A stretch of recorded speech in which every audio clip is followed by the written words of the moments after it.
yang akan disampaikan oleh Akhina Fillah Tuan Guru Haji Harmadi Tuha. Disilahkan.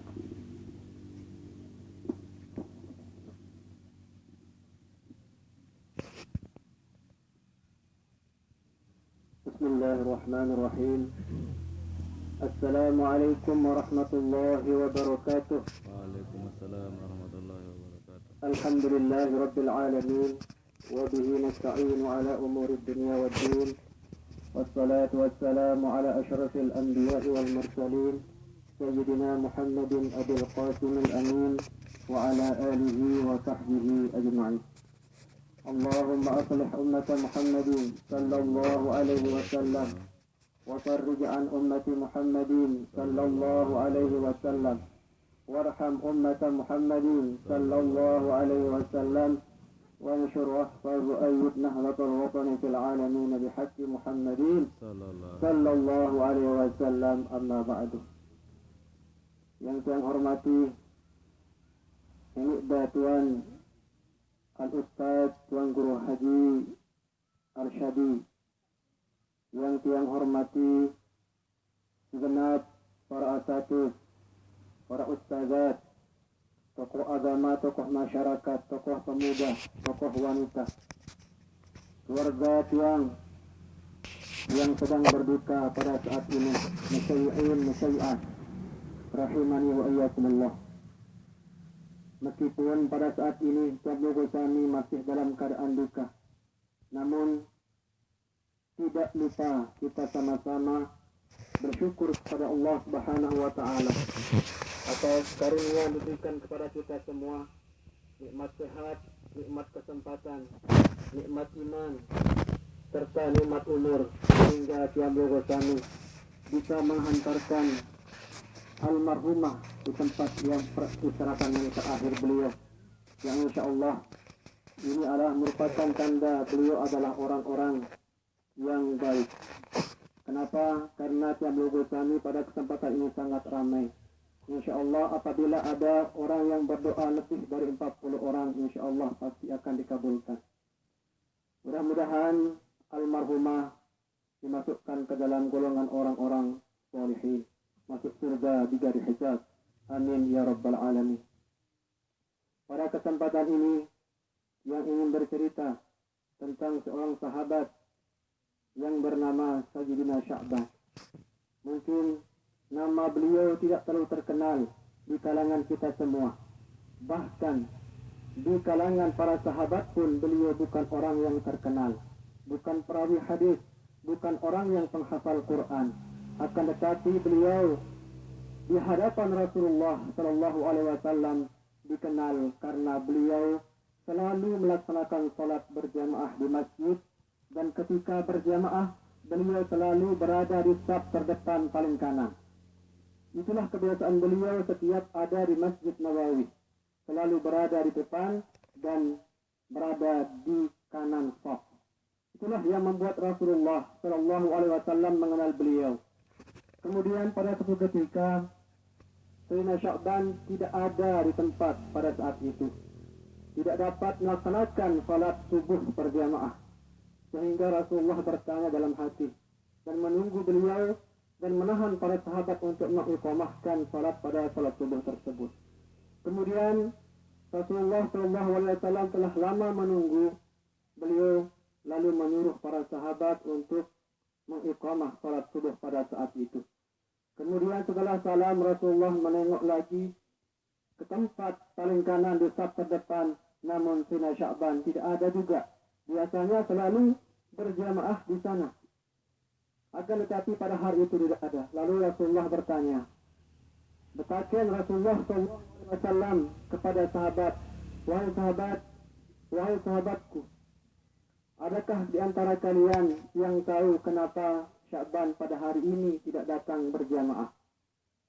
Kemudian para sahabat tidak mampu menjawab, tidak ada yang tahu jawabannya. Kemudian Rasulullah kembali bertanya, wahai sahabatku, adakah di antara kalian yang tahu rumahnya Sayyidina Sya'ban?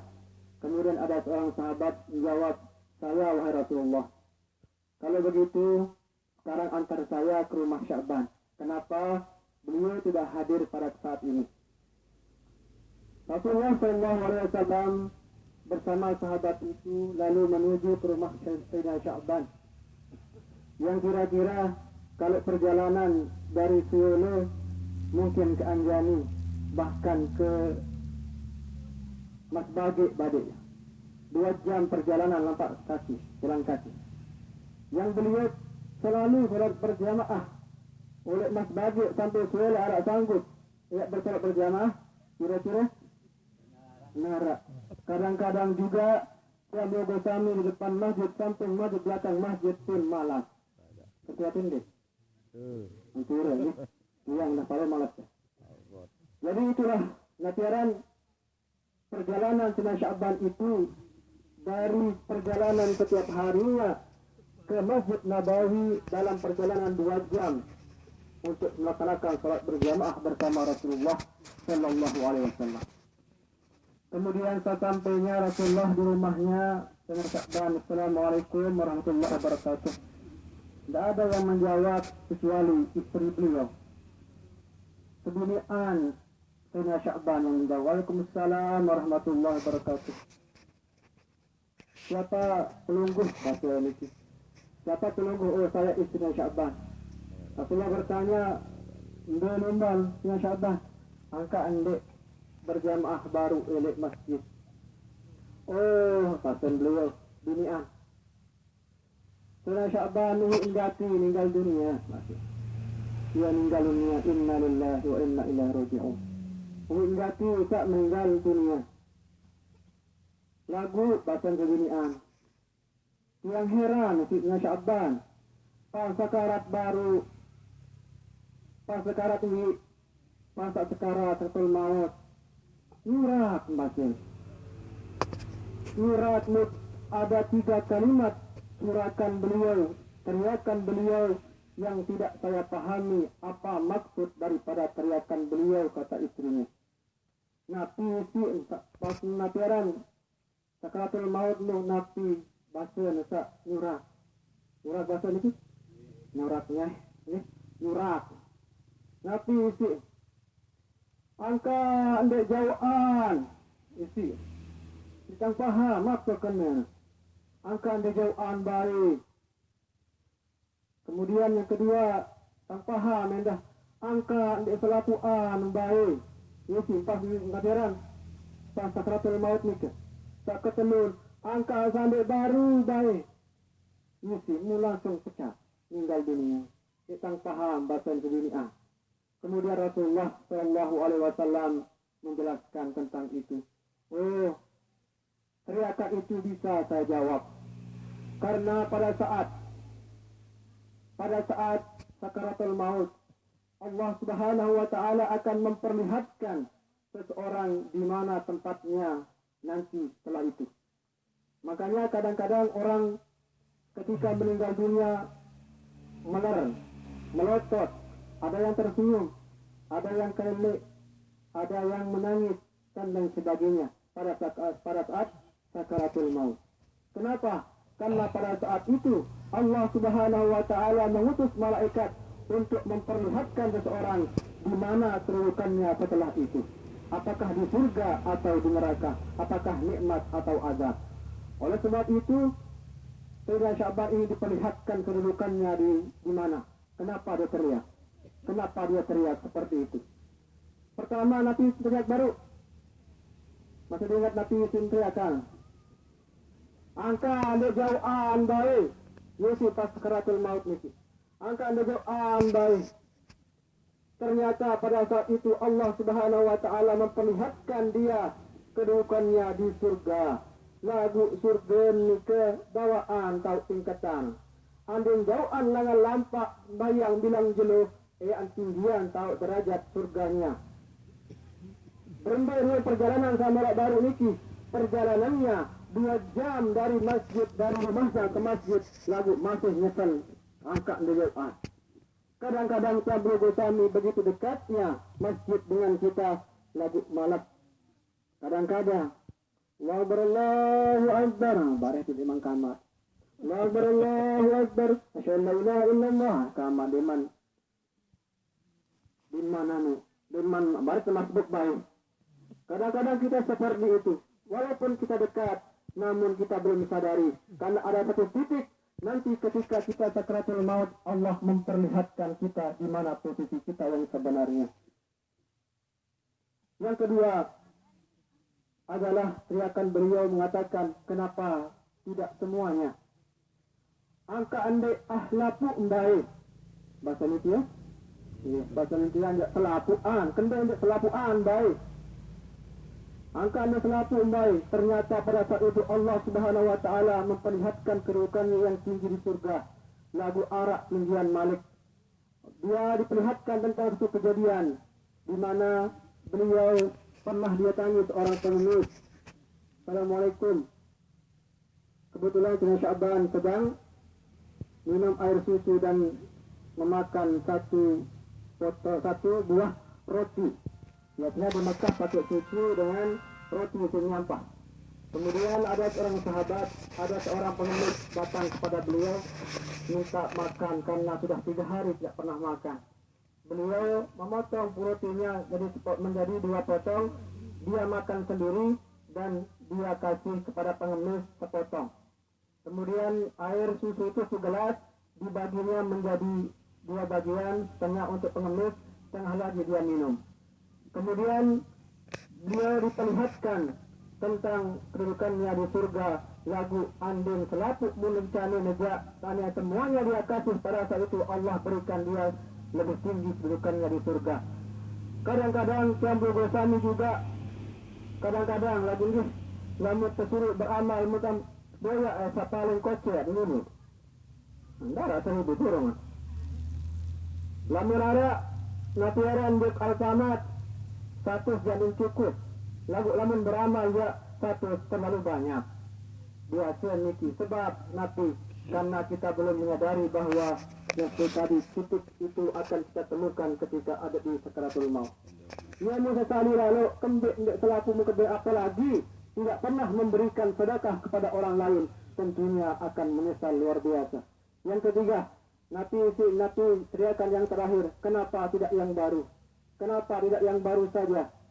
Kemudian beliau menafsirkan, beliau menjawab, beliau memberikan berita pada istrinya bahwa pada satu kejadian di mana beliau pernah kedinginan, ingin berangkat ke Madinah untuk sholat berjamaah, tapi tengah perjalanan beliau kedinginan, tulah kemalit bait jaket, kait tulah bait jaket. Di perjalanan ternyata ada seorang yang sedang tergeletak pingsan karena kedinginan. Beliau akhirnya menolongnya. Lagu kelambi sali luahan dia baru. Saya di dalam dia letahan. Saya letahan. Atau balik.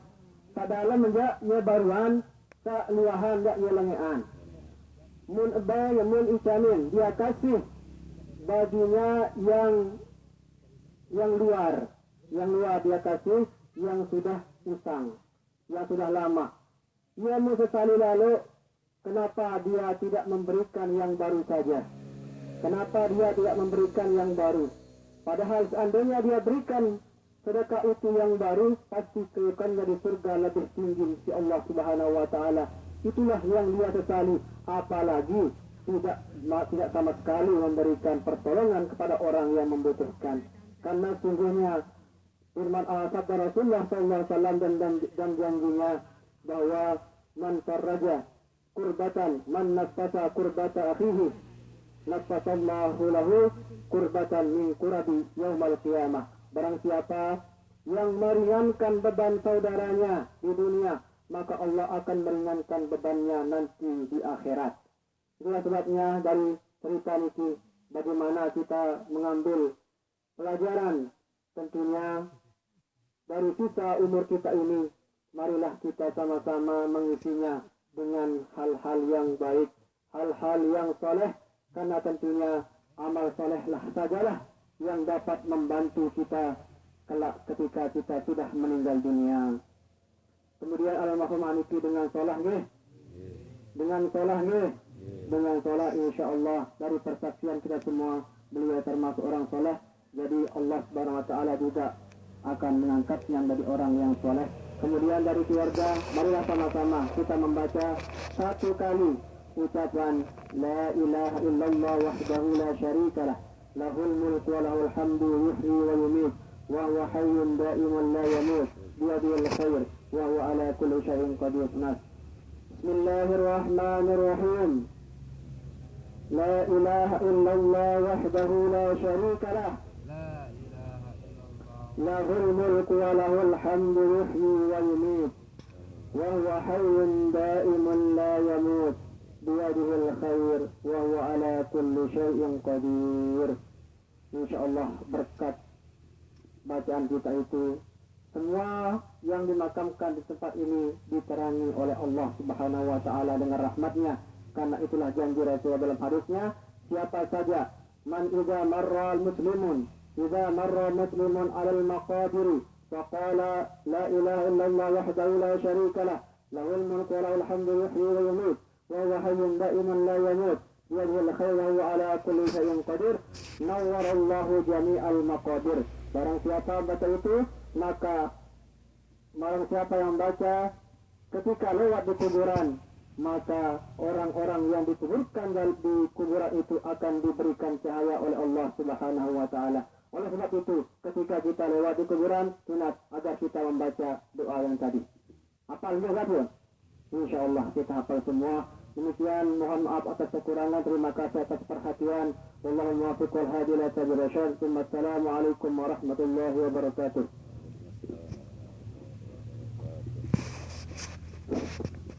Jemaah pengantar jenazah rahimahullah, demikianlah seluruh rangkaian acara pemakaman pada siang hari ini.